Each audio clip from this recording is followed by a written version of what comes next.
What's up, guys? It's time for me to make my 2021 NBA Conference Finals predictions. Let's start off with the East. We got the Milwaukee Bucks taking on the Atlanta Hawks. Folks, I got the Bucks in 5 games. I liked what I saw from Giannis in a big Game 7. Do or die. Sink or swim. All the chips on the table. This is for all the marbles, man. Giannis delivered the goods. He had a 40-point game when he needed it. And that's what I wanted to see from Giannis. Not this ticky-tack little Game 2 18-point action. No! You can't let Kevin Durant and Kyrie Irving outplay you. In Game 5, you can't be scared and run away from the foul line late. No! You have to step up and deliver the goods. I get what people are saying. The Nets were banged up. James Harden went down in the first game. He was a shell of himself in games 5, 6, and 7. Kyrie Irving went down in game 4. He didn't come back for the end of the series. And Kevin Durant hit a huge shot in regulation. If he is a centimeter or two behind the three-point line, if his shoe size is just one size smaller, the Nets advance to the conference finals. This doesn't count on Giannis' resume. And to that I say, who cares? Giannis was able to find a way to prevail and get the job done, and that's all that matters. Injuries aside, he did it, and we have to give him credit. Not only did Giannis do it, but Chris Middleton stepped up in a big way. In games 3, 4, 5, 6, and 7, Chris Middleton averaged 28 points per game. That's the Chris Middleton Milwaukee needs if they're going to win a championship. And in Game 7 of the Eastern Conference semifinals, Jrue Holiday was struggling early. In the first 3 quarters, he only had 4 points.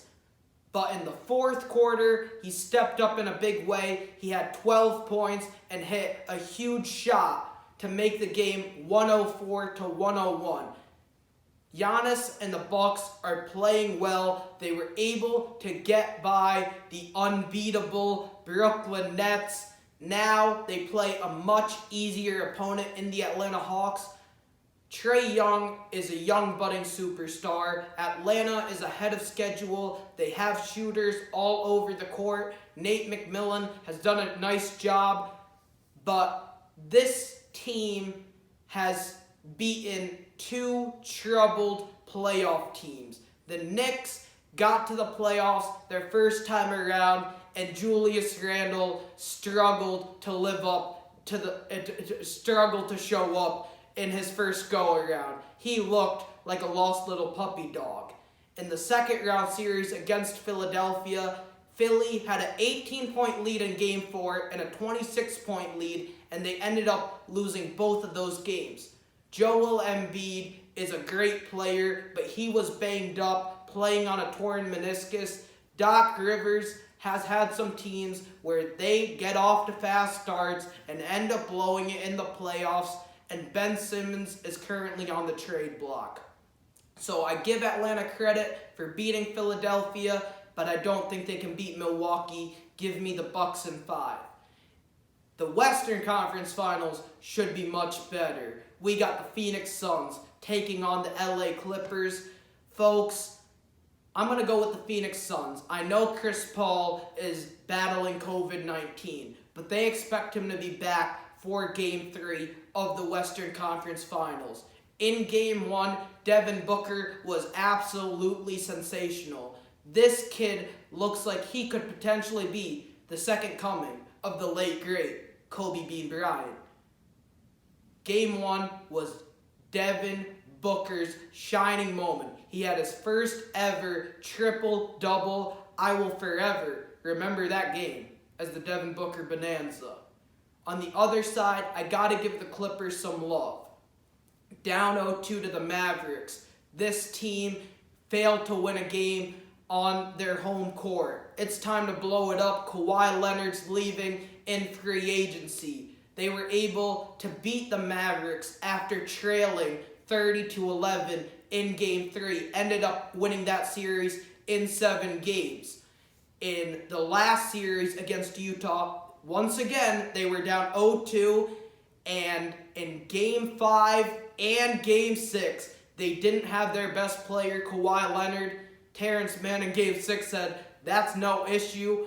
Playoff P finally showed up. Paul George said, I'm sick and tired of the memes and the nicknames. My name isn't Pandemic P. My name isn't Way Off P. Don't ever call me Pathetic P ever again. I'm taking this team to the Western Conference Finals.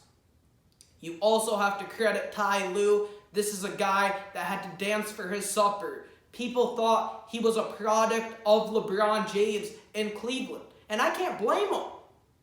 He had an opportunity to coach the second greatest basketball player of all time. But Ty Lue said, I'm not a product of LeBron. Okay, we're down 0-2.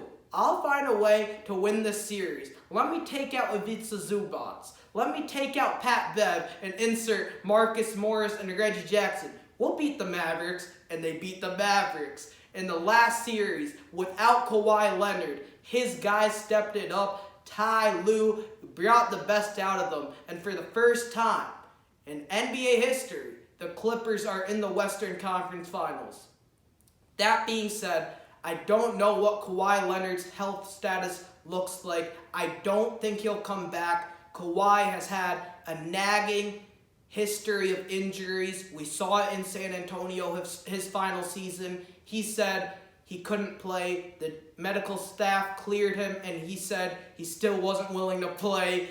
In Toronto, the Raptors gave up a lot to get him. They traded DeMar DeRozan, a guy that wanted to stay in Toronto, that wanted to win championships. Masai Ujiri said, let's put that to the side. Let's go all in on Kawhi. And they bowed down. They genuflected to Kawhi. They said, we know you're out of here after this season, but we have to win a championship. Load management, all you want, Kawhi.